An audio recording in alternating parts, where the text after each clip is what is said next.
So hello everyone and welcome to the Keystone Center's independent science panels on the potential development of the Pebble Mine. My name is TBryan and I'm a senior associate with the Keystone Center in Colorado. This is the third in a series of independent science panels that started in December 2010 with a panel titled Responsible Large-Scale Mining, Global Perspectives. The Responsible Large-Scale Mining panel brought together experts who have studied the principles, practices, criteria, and standards by which mining proposals and mining operations are being evaluated worldwide. It was purposely not focused on Pebble, but was looking at the experiences and lessons learned in other places. The science panels last week and this week will focus specifically on Pebble's environmental and socioeconomic baseline studies. The baseline studies document the existing no-mine conditions and form the foundation for future plans and decisions and whether those plans and decisions include a mine or not. The panel's charge is to evaluate the credibility and sufficiency of the baseline studies and to recommend additional studies if necessary. These panels are not focused on a mine plan or the potential impacts of a mine on the region. This Keystone Center is planning an additional science panel that will be focused on the mine plan when it is released to the public. Before I turn the podium over to Jane Whitsett and Charlotte McKay of the Pebble Partnership to provide background on the baseline studies, let me say a bit about the Keystone Dialogue on Pebble, the Keystone Center, some guiding principles for putting it together, some of the challenges we face, why we're doing it, and finally our agenda. As I mentioned, the Keystone Center's dialogue on Pebble consists of a series of 4 independent science panels that started in 2010 with the panel on responsible large-scale mining. The science panels last week evaluated baseline studies pertaining to geology and geochemistry, hydrology, and water quality. The panels this week will evaluate baseline studies pertaining to fish and marine ecosystems and socioeconomic, cultural, and subsistence conditions. A final panel is expected to engage participants in a dialogue comparing the existing no-mine conditions with a mine plan and will revisit the principles and practices identified in the initial panel. A little background on how kind of we got here, how the Keystone Center got involved in this. Pebble approached the Keystone Center in 2008 and asked the organization if the organization could determine whether a dialogue of some sort was feasible and desirable, and if so, what it might look like. After extensive communication with people throughout the region, we recommended an independent scientific review of the baseline studies and mine plan. The Keystone Center also set forth the terms of our independence and the panel's independence throughout the process. The process is not, as we recommended, has not been tried anywhere in the world as far as we know, and is not without its challenges. Challenges around whether the Keystone Center can maintain its own objectivity, given that Pebble is funding the project. Challenges around whether the science panels can provide an objective review. Challenges around Pebble's decision not to release baseline data in a user-friendly format, and challenges around whether the Keystone Science Panels are fundamentally at odds with the EPA assessment and its own science panel. These have been the most difficult and controversial and have raised legitimate questions about the credibility of the Keystone process. I'll address some of these briefly now, and can answer questions over lunch if they come up. Regarding the independence of regarding the independence, our independence and the independence of the science panels, the Keystone Center is following National Research Council policies to ensure that the science panels provide the most independent, objective, and unbiased review possible. 2 National Research Council policies have been particularly important to us. One, that science panel members must participate without compensation other than travel expenses at federal government rates. And 2, that science panel members do not have biases or conflicts of interest that might prevent them from objectively reviewing the baseline studies or be perceived as such. These policies are extremely important to us because they ensure that the panels provide the most independent, objective, and unbiased review possible. Regarding Pebble's decision not to release baseline data in a user-friendly format, our Science Advisory Committee was critical of that decision and felt that the decision hampered the ability of the scientific community to evaluate the credibility and of the baseline studies. We were also aware, however, that the scientific community had the tools to convert data to user-friendly format, and that while Pebble's decision hampered the ability of the scientific community to evaluate the baseline studies, it did not prevent it. Some of our science panel members have reanalyzed some of Pebble's data themselves, and we know of other scientists who have completed their own reanalyses. It's important to note that even if Pebble had released data in a user-friendly format, scientists would not reanalyze all of the data, but would spot check enough of it to develop levels of confidence that the studies could be considered credible. This is an ongoing process that needs to continue beyond the science panel discussions here. Regarding challenges around whether the Keystone Science Panels are fundamentally at odds with EPA assessment and its own science panels, we have been assured that they are not. They are actually very different projects that neither compete with nor duplicate each other. Both rely on independent science panels to evaluate very different studies, and both are valid and useful in understanding the complex scientific and technical information that surrounds the prospect of a large-scale mine in the Bristol Bay watershed. Moreover, the EPA assessment will not be influenced by the Keystone process because EPA's assessment is nearly complete. I'll address some of these questions in more detail if they actually come up at lunch, and we can have a more lengthy discussion about it. Let me say a little bit about the Keystone Center and who we are. Keystone Center is a nonprofit organization that was founded in 1975 to address inherent tensions in federal environmental laws and policies that were passed in the late 60s and early 70s in the United States. More recently, the Keystone Center pioneered what's called the Keystone Policy Dialogue that's focused on public policy issues in the areas of the environment, energy, and public health.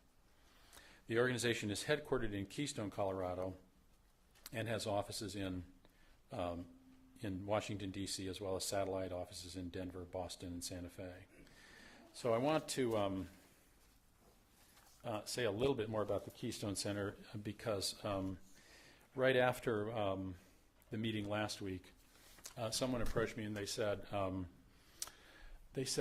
you know, people here probably really don't know too much about the connection between the Keystone Center's founder and the state of Alaska.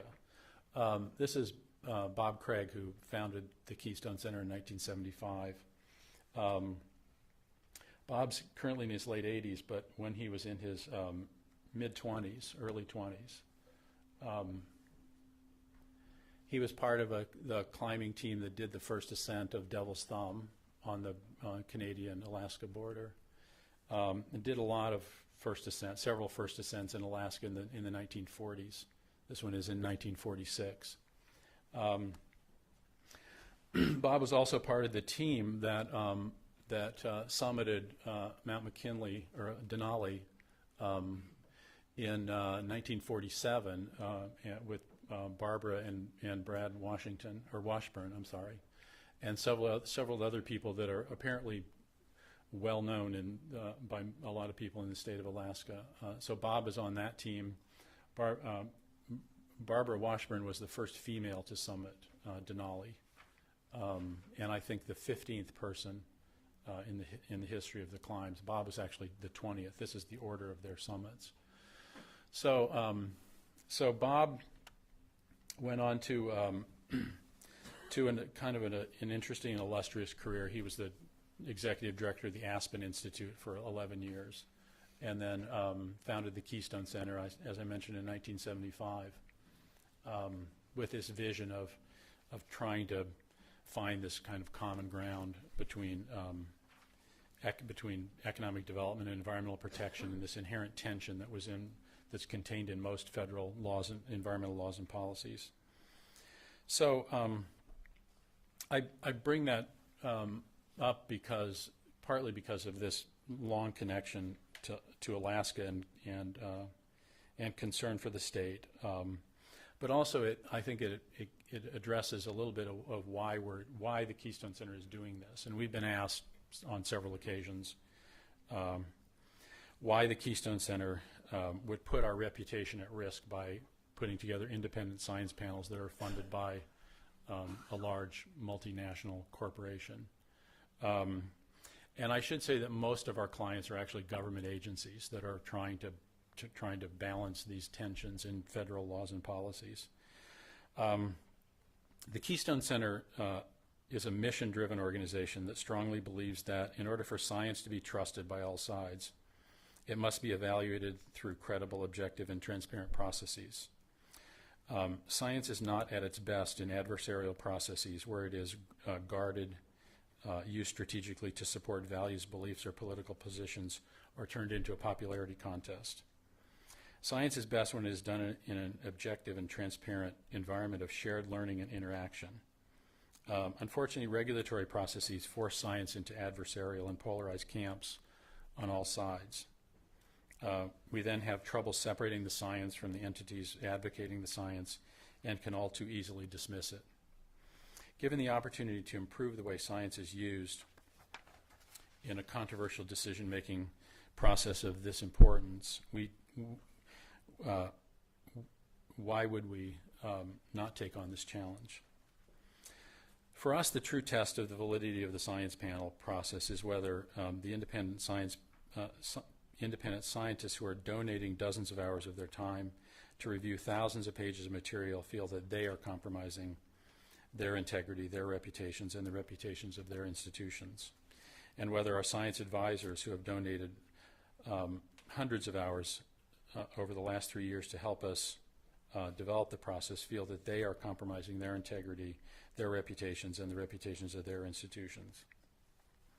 Keystone Center process is not without its challenges. Hopefully, we have learned from them and can improve the process. Ultimately, the science panels will speak for themselves. I have a couple of other important things that I want to go through in terms of sort of logistical things. But so first, we ask attendees and panel members to be on their best behavior and to treat each other with respect, understanding, caring, and fairness. We ask this for two reasons. One, because we're all on public television and are required to behave well on public television. And two, because we all recognize that this is a difficult and controversial issue for the people of the region in Alaska and has the potential to divide communities and families. Second, I want to reiterate that the panels this week and next are focused on the baseline studies and not on a mine plan or the potential impacts of a mine. As mentioned, the science panels were asked to review some 27,000 pages of baseline documents. Studies and comments pertaining to a mine plan or the potential impacts from mining will be deferred to a final panel that will focus on comparing the mine plan with a no-mine option.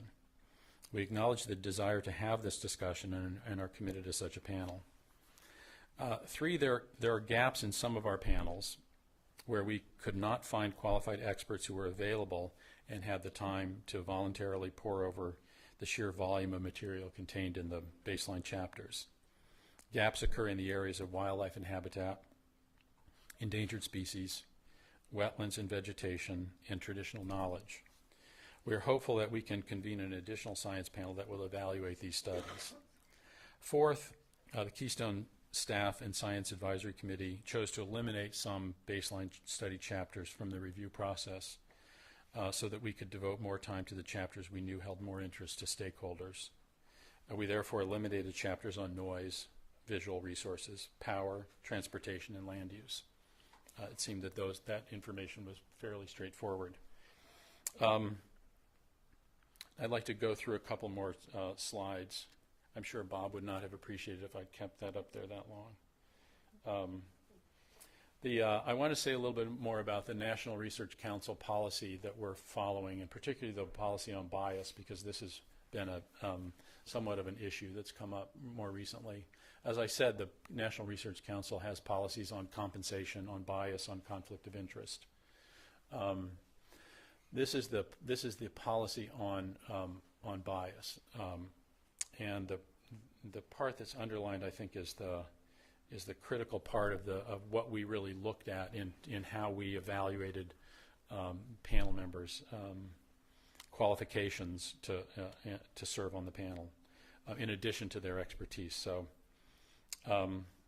this states that questions of lack of objectivity and bias ordinarily relate to views stated or positions taken that are largely intellectually motivated or that arise from the close identification or association of an individual or a particular point of view or the positions or perspectives of a particular group. So this is one of the indicators that we use.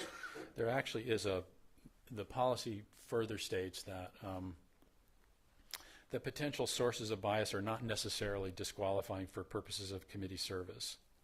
Indeed, it is often necessary in order to ensure that a committee is fully competent to appoint members in such a way as to represent a balance of potentially biasing backgrounds or professional organizational perspectives. When the National Research Council puts together a policy, they're all reviewing the same information. In our case, our science experts are reviewing individual chapters, and there's some overlap in their expertise among chapters, but because we had primarily one individual reviewing one chapter, we felt that we had to be a little bit more critical of the potential biases around that. So we're not having a balance of people look at one body of information. We're having one person. So if we had a bias or a perceived bias among even one person who was reviewing one chapter, that could affect the perception of the objectivity of that person. So I can say a little bit more about that at lunch if we need to. I also wanted to say a little bit about the communication that we're going to try to achieve here.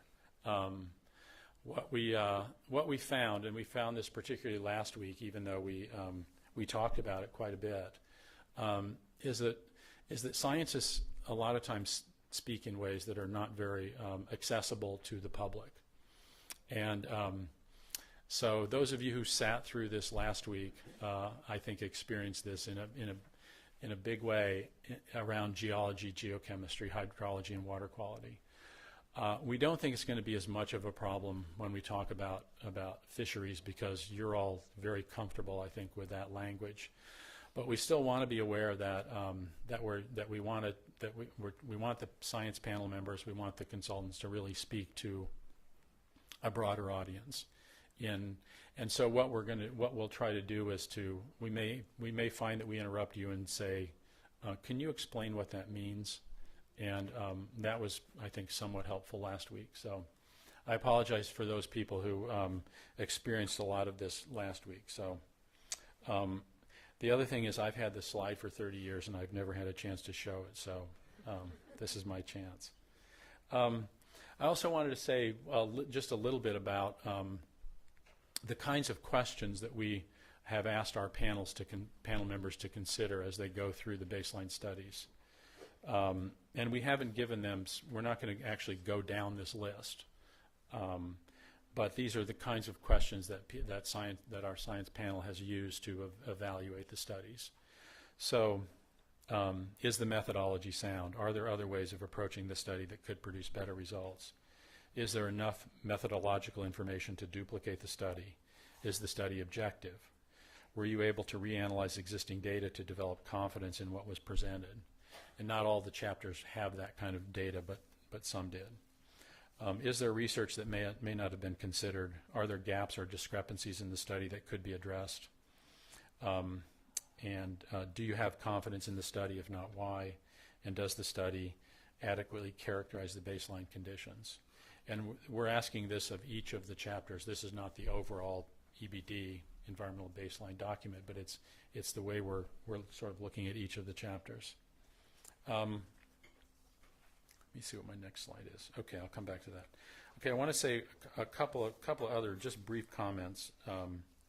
So I want to introduce the Keystone Center staff who've worked behind the scenes to pull this together, and they're sitting back here, and you've met some of them at the front, out at the front desk. So Matt Malika, Susan Klein, and Sarah Denzel are here this week.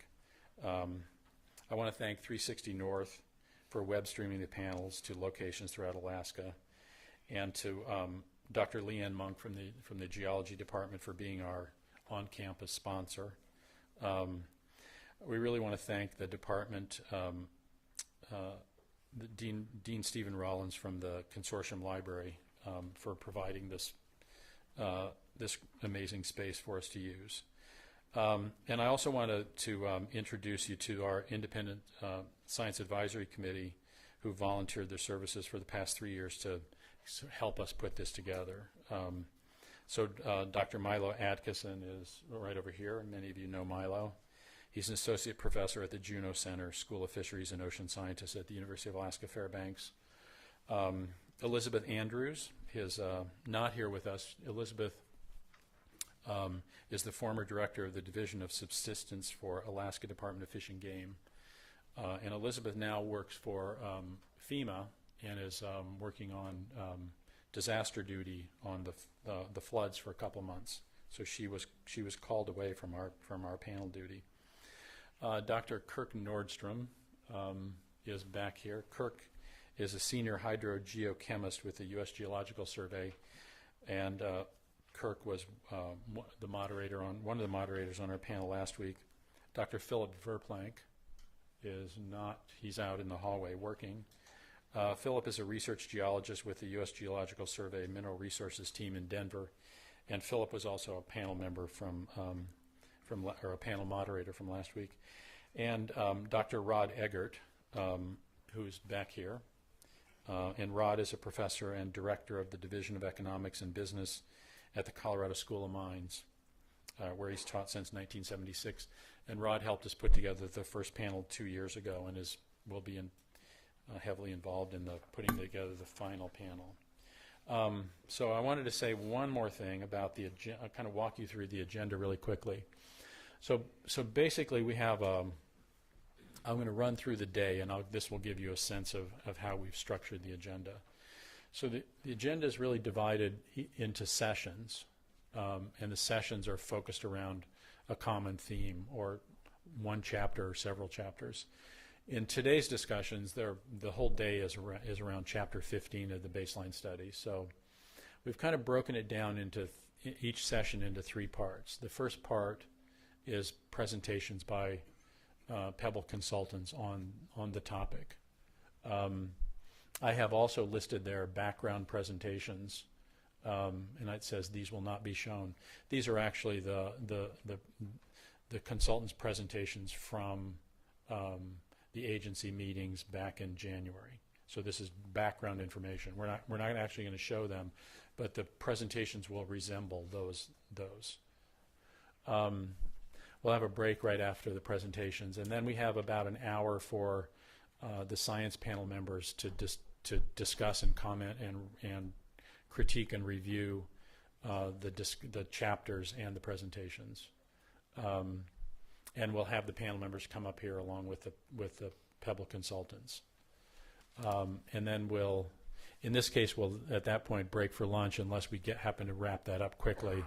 We'll come back from lunch, and then we'll have about an hour of open discussion with you all and with people who are participating via the web streaming. We had about 200 people that were watching 200 computers that were tuned into the web streaming last week, so we're getting really good coverage. Then this afternoon, we have sort of the same structure. We have session 2 on aquatic habitat and flow. We'll have an hour of presentation, then a break, and then an hour of panel questions and comments, and then an hour of open discussion. And then we have the option for an evening discussion. If it looks like there's a discussion that's generated in the open discussion part of this, and it looks like it's going to take longer to really discuss the issues, what we will do is to try to direct that into an evening session. Hopefully you knew there was an evening session. You don't have other plans. And last week we didn't have that. We didn't need to, because we got through all of the comments and discussion during that hour. But if there's a need for that, then we want to be open to that. So we want to make sure that we have as rich and as much of a discussion as we need around some of the issues, but we need to really sort of control the amount of time, because we only have an hour to kind of do it in. That's why let me say one more time,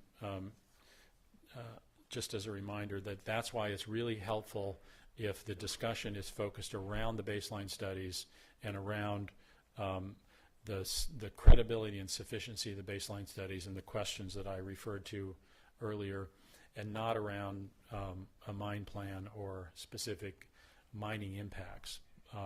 We do want to talk about the purpose of that the studies were done, and if the purpose of the studies obviously there's the context for all of this is a large-scale mining proposal. But because we haven't seen the proposal, because we can't really talk about the impacts, we really want to stick to the baseline studies and what they're telling us and what they need to tell us. So I'm going to go ahead and turn this over to Charlotte or Jane? Charlotte, okay. And we will go ahead and get started.